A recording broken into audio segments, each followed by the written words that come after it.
এবার বাংলাদেশ উপকূলে আঘাত হানতে যাচ্ছে ঘূর্ণিঝড় রেমাল। সতর্ক সংকেত জারি করেছে আবহাওয়া অফিস। জলবায়ু পরিবর্তনের বড় ভুক্তভোগী বাংলাদেশ, আর একের পর এক প্রাকৃতিক দুর্যোগ এ মাত্রাকে বাড়িয়ে দিচ্ছে কয়েক গুণ। সিডর, আইলা, আমফানের পর এবার বাংলাদেশ উপকূলে আঘাত হানতে যাচ্ছে ঘূর্ণিঝড় রেমাল।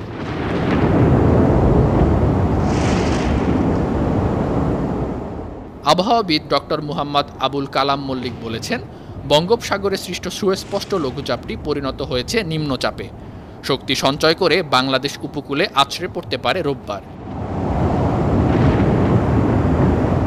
অন্যদিকে ভারতীয় আবহাওয়া অধিদপ্তর বলছে, ২৬ মে ঘূর্ণিঝড়টির অগ্রভাগ বাংলাদেশ উপকূলে আছড়ে পড়বে। ঘূর্ণিঝড় রেমালের গতিবেগ ঘণ্টায় থাকবে ১২০ কিলোমিটার। এদিকে রেমাল দুপুর ১২টায় চট্টগ্রাম সমুদ্র বন্দর থেকে ৮৭০ কিলোমিটার দূরে অবস্থান করছে।